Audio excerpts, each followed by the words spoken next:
Olá, hoje nós estamos na exposição Império Romano e os Corpos de Pompeia. Quero apresentar a Bianca, historiadora, o Cais, que é o curador das exposições, que eu tive o prazer de conhecer lá do Egito. Exatamente. E que tem proporcionado nós podermos filmar e fazer esse belíssimo trabalho, inclusive com explicação de um profissional. Além disso, Cais, a amizade que vem do Egito, vem agora, nós fizemos um grupo de amizade, que isso é muito importante.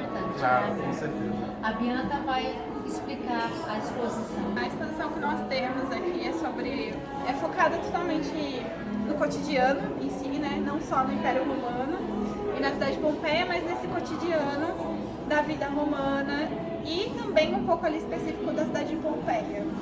Porque quando a gente pensa em Pompeia, vem muito aquela imagem ou da destruição do Vesúvio ou da questão dos bordéis, né? Que a cidade era um dos focos principais ali de economia da cidade. Mas a gente acaba quebrando esse estereótipo criado sobre Pompeia quando nós olhamos justamente esse cotidiano, né? Então aqui na exposição a gente vai ter algumas peças que não necessariamente são de Pompeia, mas algumas peças que remetem a esse cotidiano que também tinham em Pompeia, exatamente. A cozinha.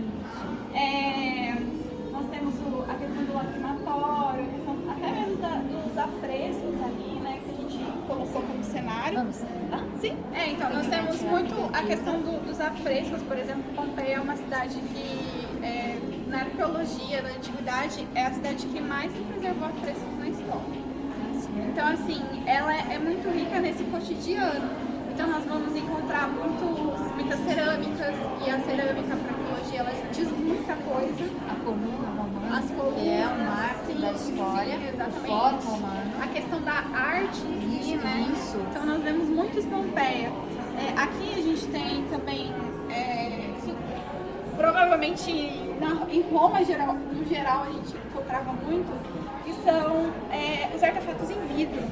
Então, nós temos lacrimatório, porta-perfume, porta-unguento, que o unguento é uma substância que nós usamos até hoje. Isso. Então, assim, o que eu posso dizer sobre a exposição, lógico, a gente tem as peças grandes, os artefatos de guerra ali, a gente tem os bustos dos imperadores. Essa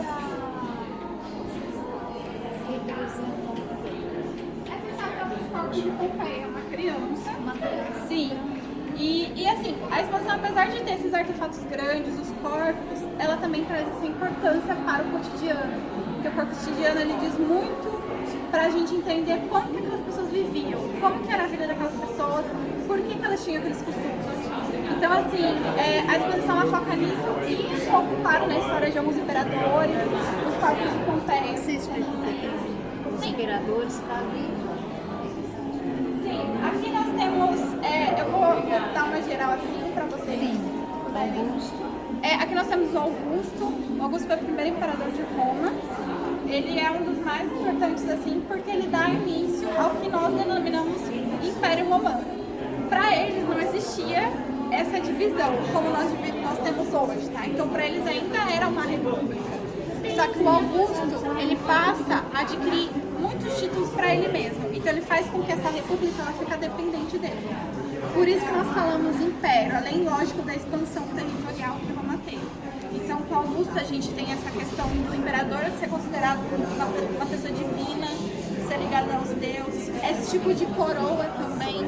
Que lembra muito a Grécia Antiga. Sim. Inclusive, o próprio Augusto, assim, a arte romana, ela é influenciada em arte grega. Sim. Então, assim, a gente tem muito disso. E também é importante a gente falar sobre essa questão, porque muitas pessoas têm aquela visão de que Roma roubou algumas coisas das culturas, né? Mas, na verdade, eles não tinham problema em adquirir coisas de outras culturas para a cultura deles. Eu sou advogada com formação, o direito brasileiro é grego-romano. Sim, eles influenciaram muito nisso. Nós Né? estudamos tanto Roma Antiga e Grécia Antiga. E realmente há uma influência da Grécia em Roma. Porque a Grécia foi o berço da civilização. Por esse motivo.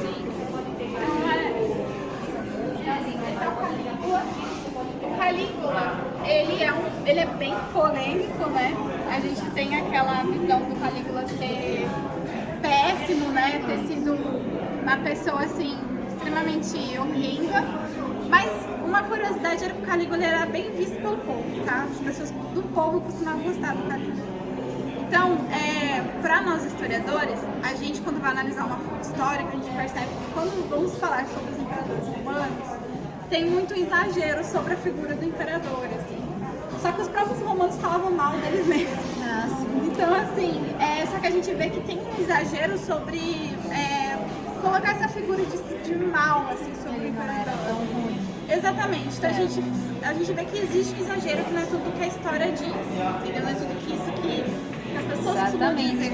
Ele fala, poucas figuras históricas possuem uma fama tão negativa quanto Calígula. Ele e o Nero, acho que é um dos que mais tem essa fama. Esse é Lúcio. Esse é o Lúcio. Assim, uma coisa que eu posso falar sobre, acho que é engraçado, assim, dá pra gente olhar bem dessas duas artes, é que quando nós olhamos o Lúcio Vero e o Carácula, a gente pode destacar uma coisa bem interessante sobre a arte romana. Quando a gente vê um imperador, por exemplo, que ele tá com uma barba comprida, com essa barba mais detalhada, assim, né? Além de lembrar muito a Grécia, isso indica que ele já veio de um status social elevado, quando ele se tornou imperador. Quando a gente vê o Carácula com a barba um pouco mais rala, ele é um imperador que ele vem com uma característica de ter mais militar. Ele já veio do exército, assim. Lógico, todos eles passavam por essas etapas, mas eles tinham mais essa função para ascender a um título de imperador. Então, um era mais, já vinha de um estado social mais elevado, o outro já veio mais da área militar. Sim. Então é interessante ver. Sim. Aqui, assim, para não ficar muito também, o Germânico ele era pai do Calígula e ele também era um imperador bem militar, assim, ele tinha mais essas características, tanto que o Calígula acompanhava muito ele nesses momentos de guerra. Esse nome Calígula vem de um apelido que ele ganhou do exército, porque ele utilizava as cáligas, que eram sandálias, as sandálias específicas da armadura romana, e aí pegou esse apelido Calígula. Então, porque ele vivia com o pai e era importante para ele estar com essa imagem dele ser um bom soldado e tudo mais. Então, assim, o germânico também foi muito importante para a expansão, assim. Tem alguma origem germânica? Assim, o nome é um nome comum até aqui durante em Roma, assim, esse nome germânico. Assim, a gente pode ser que seja da região ali da Germânia, mas assim, não é nada que a gente tenha comprovação, sabe? Esse é Cláudio. O Cláudio, é interessante vocês olharem justamente essas signas do busto, porque isso remete muito ao estilo que o Augusto ele colocou para a figura do imperador. Com o status e essas características assim da arte mesmo. Você pode ver que ele tem a coroa, ele tem esse manto mais sofisticado. Então isso tudo foi colocado lá pelo Augusto. Então você vê que os imperadores eles seguem um padrão que tentam aproximar esse estilo que o Augusto colocou. Por isso que ele foi tão importante para nós. Aqui nós temos uma representação do cenário, né, de um berço de Herculano. Para representar um berço queimado de Herculano. A cidade de Herculano foi a cidade que mais foi devastada, né, pelo Vesúvio, até mais que Pompeia, porque ela estava muito mais próxima do vulcão. Então aqui a gente pode ver mais ou menos o cenário mesmo que se recriou, porque não se sobrou tantos artefatos assim de Herculano, justamente por conta do incêndio, que foi muito maior. Aqui eu acho interessante também falar. É a peça mais antiga que nós temos do grego. Da exposição, ela é de 700 a.C. Então é a peça mais antiga que nós temos aqui, a original. E os etruscos eles foram muito importantes para a formação do povo romano. Porque os primeiros reis romanos, lá na monarquia, lá entre 700 a.C., eles eram etruscos. Então é muito importante assim pra gente compreender também a arte. Vocês podem ver que tem uma baita influência grega. Exatamente. E também uma peça tão antiga mantém o colorido até hoje, né? O desenho e o colorido. É maravilhosa. Sim, muito. A influência grega é muito grande. Essa é a minha paixão. Sim. Aqui nós temos uma réplica de um dançarino, né? Então, ele é de Pompeia também, esse dançarino. É que Pompeia, como eu havia dito, né, tem muito aquela fama dos bordéis, então era uma cidade muito que acabava emitendo muito essa festividade. E também era o lar de muitos artistas. Tanto que a gente tem os afrescos, então assim, era uma cidade que eles tinham muito essa apreciação pela arte. Então, eles eram muito ligados também ao deus Baco, que é o deus romano do vinho, da festividade, também tem toda essa polêmica por conta do Baco. Então, o dançarino, né, remete a isso, esse costume que eles tinham com a arte, com a dança, né, e tudo mais. Aqui já representa um militar. Esse aqui é uma estátua de um soldado, né, um militar, de 400 depois de Cristo, é uma peça original. E esse estilo de movimento também na estátua, na arte romana, ela foi muito colocada pelos romanos, né? E que vem. Ela tem essa característica da arte grega, mas eles aprimoram essa arte. Então essa movimentação, né? Que você pode ver que parece que o tecido está em movimento, assim, também vem da onde vem essa aprimoração, assim. Eles costumam colocar isso nos bustos, nas estátuas romanas. A deusa Diana. Isso. Essa é a deusa Diana. A deusa Diana também ela é original, de 200 a.C. A deusa Diana é assim, né? É que o panteão grego com o panteão romano de deuses, eles são muito semelhantes. Praticamente são os mesmos deuses, só que muda os nomes e algumas lendas, assim, mas não foge muito do que aquele deus representa. Então a deusa Diana, ela seria a deusa Artemis, a deusa da caça. Então assim, era muito ligada a deusa Artemis e assim, em alguns lugares ela mudava um pouco assim a lenda, mas era muito específico, sabe? Não muda tanto da mitologia grega.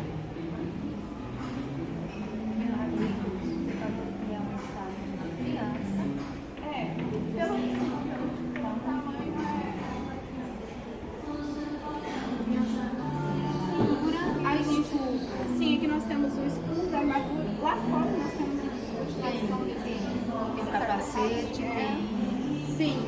Esses escudos, os escudos romanos também foram um tipo de peças que foram mudando com o tempo, né? Então a gente vai ter o escudo arredondado. Esse daí também, ele é mais específico para fazer uma tática de guerra. Então, imagina que os soldados eles faziam uma muralha com esses tipos de escudo. E aquela espada, a gente tem a espada maior e tem a gládio, né, que é a espada menor. Essas espadas menores eram utilizadas para fazer o ataque lateral, pelas laterais, nessas muralhas com escudo. Então era uma tática até que muito conhecida pelos inimigos dos romanos, eles faziam muito isso.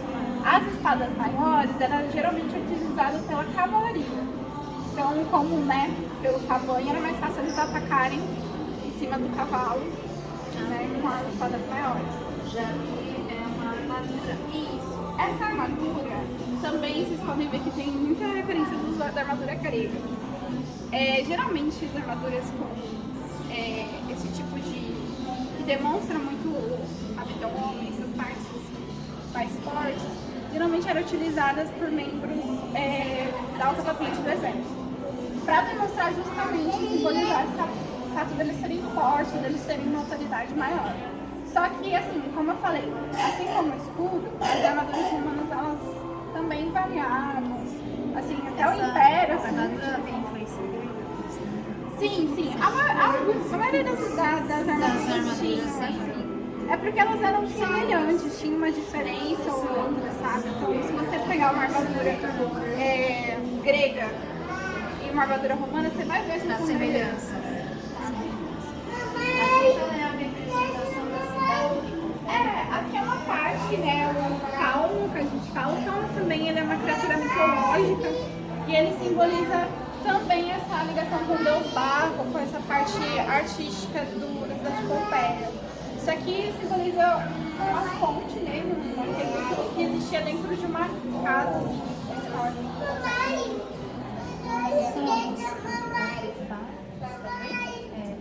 Anéis de bronze. Aqui a gente tem algumas peças de drenagem que são os anéis. Os anéis eles poderiam servir como selos, né, para você selar uma carta. Ou então também era muito utilizado. Certo, tem a inicial da pessoa que deve representar o status dela. Sim, exato.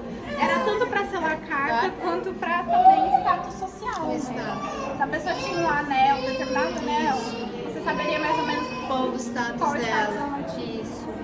Aqui é Aqui a gente tem alguns deuses, assim, aqui a gente tem a deusa Vênus, se não me engano, é a deusa Vênus. isso. Deusa Vênus, aqui são peças originais.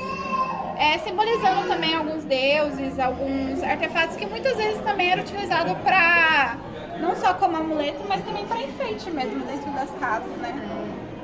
Aqui também apito de bronze. Sim, a gente tem um Usado para militar. apito o apito e o diploma, esse Diploma era pequenininho assim ou apenas um... Ah, tipo não, uma pedra? ele era maior, é porque com o tempo, Tá, né? isso. O diploma, que eu posso falar assim de interessante do diploma, é que é algo que os soldados queriam muito, assim, era algo que eles lutavam muito para ter, porque o diploma era como se fosse o certificado deles para uma aposentadoria, uma ascensão social, assim. Então eles serviam muito tempo. Mas o diploma ele era em papel ou era em pedra nessa? Na verdade, depende, assim, era um osso, uma espécie de sim, isso que tá sim. parecendo Bem osso. fino, sim. Isso, muito fino. Mas geralmente era osso mesmo. Sim, porque aqui, ó, pontas de flecha de bronze. Sim. Essas flechas é interessante também porque algumas eram utilizadas como suporte para veneno. Então eles colocavam. Tipo, curarem sim, para colocar veneno, então para para o matar inimigo. mais facilmente. É. Então, existiam muitas táticas em relação à guerra, assim, né? Sim.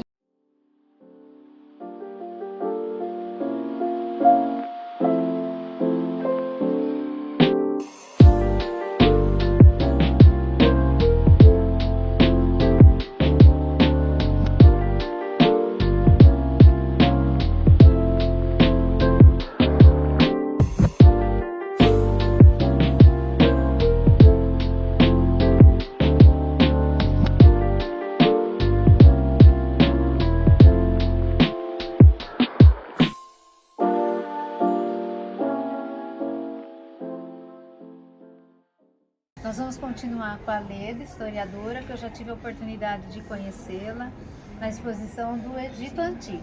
Vamos, Leda. Vamos lá. Você quer mostrar o sarcófago? Isso. Muito interessante, porque uma das características de Roma é o leão. Então, os sarcófagos, eles começam a ser utilizados com a chegada do cristianismo. Até então eles eram cremados, né? Você colocava uma moeda na boca para pagar o barqueiro e eles cremavam, né, as pessoas.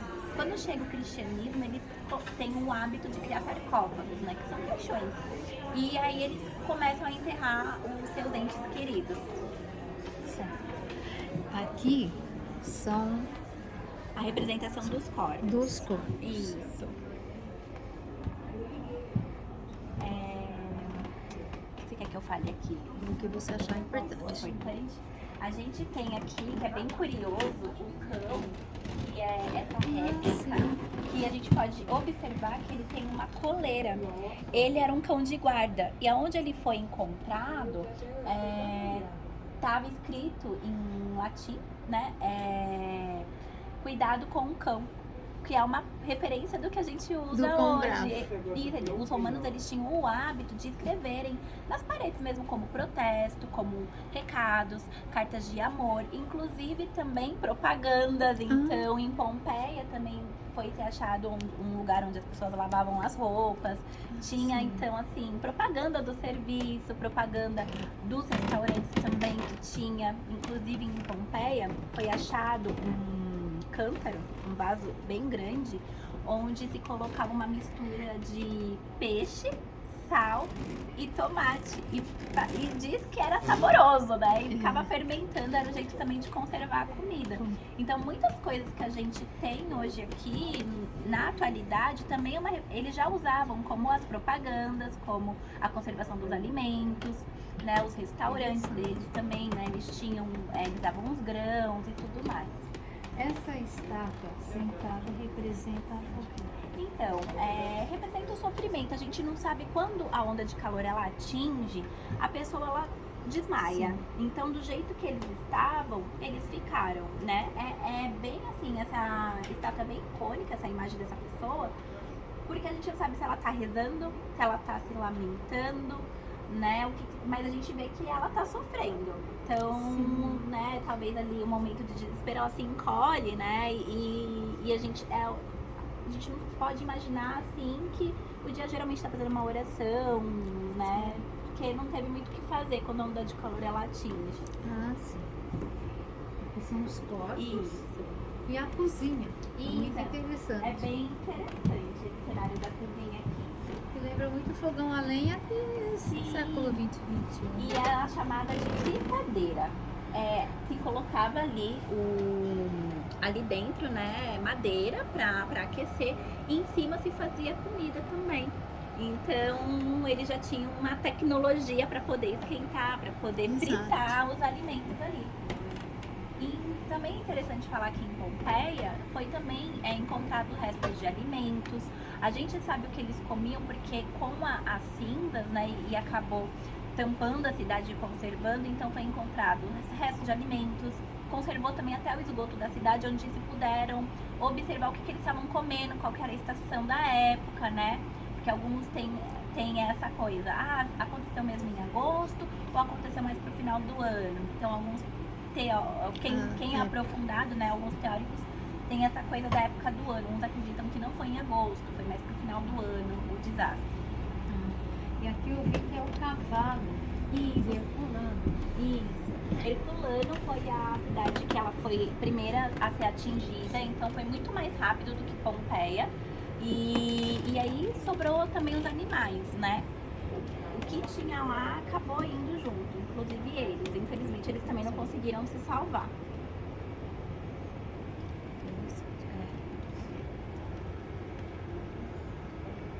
Muito interessante, é uma réplica perfeita, né? Sim, inclusive essa réplica. Até os dentes. Aquele sofrimento do animal. Sim, e essa réplica ela é utilizada, se eu não me engano, ossos de um resto mesmo, de um cavalo mesmo. Sim. Ali você pode ver os ossos, as pernas. Aliás, o que me chamou a atenção a mandíbula, né, Lucas? Que você vê até o formato dos dentes. Sim. Foi o que me chamou a atenção. Interessante.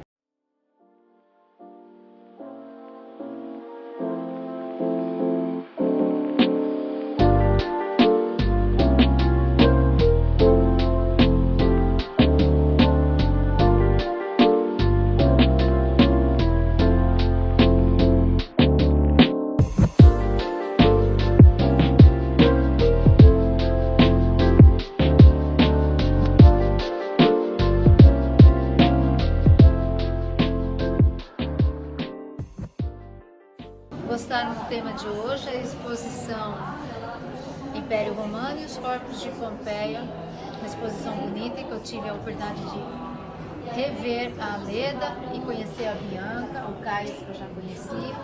Inscreva-se no canal, dê um like, curte, compartilhe. Traremos mais novidades. Muito obrigada!